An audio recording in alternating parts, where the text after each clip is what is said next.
আপনারা এখন যে প্রাসাদটি দেখছেন সেটি একসময় আভিজাত্যের প্রতীক ছিল।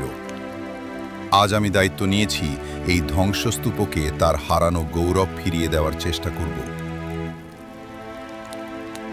শুরুটা ছিল খুবই চ্যালেঞ্জিং।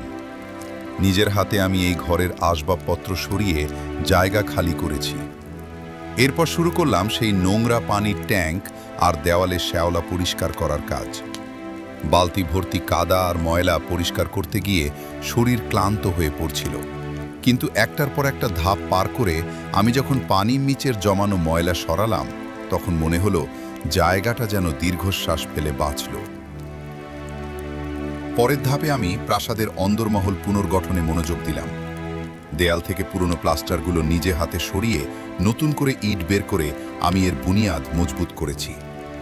এরপর যখন সেখানে নতুন ফায়ারপ্লেস এবং কাঠের কাঠামো তৈরি করলাম, তখন থেকেই প্রাসাদের অন্দরমহলের চেহারাটা পুরোপুরি বদলে যেতে শুরু করলো। এবার ছিল ফিনিশিংয়ের পালা। আমি নিজে হাতে দেয়ালগুলো চুনকাম করে মেঝেতে সুন্দর কাঠের কাজ করলাম। প্রতিটি কোণায় যখন আমি রং আর পলিশের কাজ করছিলাম, তখন মনে হচ্ছিল আমি কেবল সংস্কার করছি না, বরং এই দেয়ালগুলোকে আবার নতুন গল্প বলার সুযোগ করে দিচ্ছি।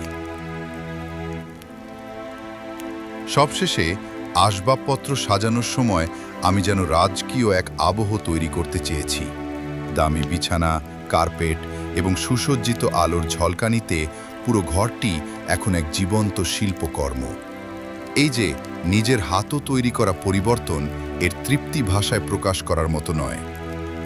এখন দেখুন, যেখানে একদিন জঙ্গল আর ধ্বংসস্তূপ ছিল, সেখানে এখন উষ্ণ অগ্নিকুণ্ডের আলোয় প্রাণ ফিরে পেয়েছে।